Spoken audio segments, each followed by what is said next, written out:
SIR பணிகள்ல உங்களோட பங்களிப்பு எந்த அளவுக்கு இருக்கு? பூத் கமிட்டி எல்லா பூத்துக்கும் போட்டீங்க. எல்லா பூத்துக்கும் பொறுப்பாளர்கள் போட்டாச்சு.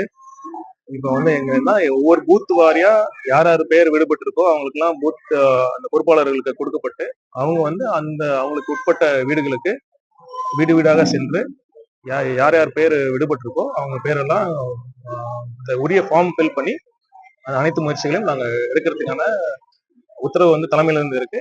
அதை நான் அந்த ப்ராசஸ் ரிவ்யூ பண்றதுக்கு தான் வந்திருந்தேன்.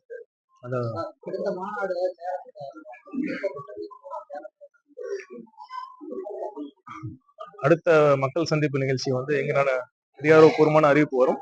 சேலத்திலையும் நாங்க அனுமதி ஏற்கனவே எங்களுக்கே தெரியும், அனுமதி கேட்டோம். நாங்க அதுக்கு பல நிபந்தனைகள் விதிச்சு அதுக்கு அந்த நடைபெற முடியாமல் போய்விட்டது. விரைவில் அடுத்த மக்கள் சந்திப்பு இருக்கும். கூட்டணி சம்பந்தமான எந்த முடிவுமே உங்க தரப்புல இருந்து இதுவரைக்கும் ஏதாவது கூட்டணிக்கு ஐடியா? கூட்டணி குறித்து சென்ற மாவட்ட செயலாளர்கள் கூட்டத்துல வந்து ஏற்கனவே ஒரு குழு அமைக்கப்படும் என்று முடிவு செய்யப்பட்டது. அதற்கான குழுவை தலைவர் அவர்கள் விரைவில் அறிவிப்பார். எதிர்பார்க்கிற மாதிரி கட்சிகள் ஏதாவது கூட்டணி வர? நிச்சயமா ஒரு வெற்றி கூட்டணி அமையும். தலைவர் அவர்கள் 2026 தமிழக வெற்றி கழகம் தலைமையில் ஒரு பலமான கூட்டணி அமைந்து தமிழக வெற்றி கழகம் ஆட்சி அமைக்கும். எங்கள் தலைவர் முதலமைச்சராக பதவியேற்பார். நிச்சயமா நாங்க ஏற்கனவே அறிவிச்சிட்டோங்க. எங்கள் கொள்கை எதிரி யாரு, அரசியல் எதிரி யாருன்னு அறிவிச்சிட்டோம். அந்த நிலைப்பாட்டுல எந்த வித மாற்றமும் கிடையாது. அரசியல் எதிரியா திமுக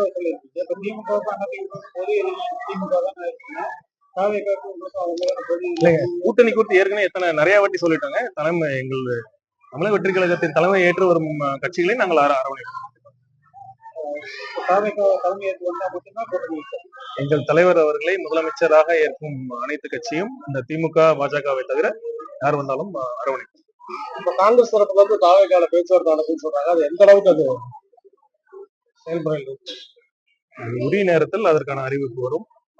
கூட்டணி குறித்து ஏற்கனவே சொன்ன மாதிரி அந்த குழு அமைத்தவுடன் அதுக்கான பணிகள் தொடங்கும். கூட்டணி குறித்து பேச்சுவார்த்தைகள் பிறகு தொடங்கும். திமுகவை தவிர வேற எந்த கூட்டணியும் கிளியர் இல்ல. நீங்க எதுவுமே சொல்லாம இருக்கிறதுனால யூகங்கள் மட்டும் வெளியிட்டு ஏதாவது ஒரு அவுட் லைன் கொடுத்தீங்கன்னா நீங்க அரசியல் கட்சியை வந்து கரெக்டா அவங்க வந்து எந்த நேரத்துல எப்ப முடிவு எடுக்கணும்னு அவங்களுக்கு தெரியும்.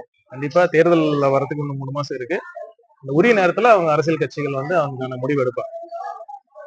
நாம் தமிழர் வந்து சீமான் வந்து தொடர்ச்சியா தாவேக்கா பத்தி தாக்கி அடிச்சு வர்றாங்க. அதை நிர்வாகிங்க எல்லாமே தலைவர் மௌனமாவே இருக்காங்க. எந்த ஒரு அறிவியலும் அந்த ஈரோடு கூட்டத்திலே தலைவர் சொல்லியிருக்காருல, நீங்க எதிர்க்கணுங்கிறதுக்காக நாங்க எதிர்க்க முடியாதுங்க.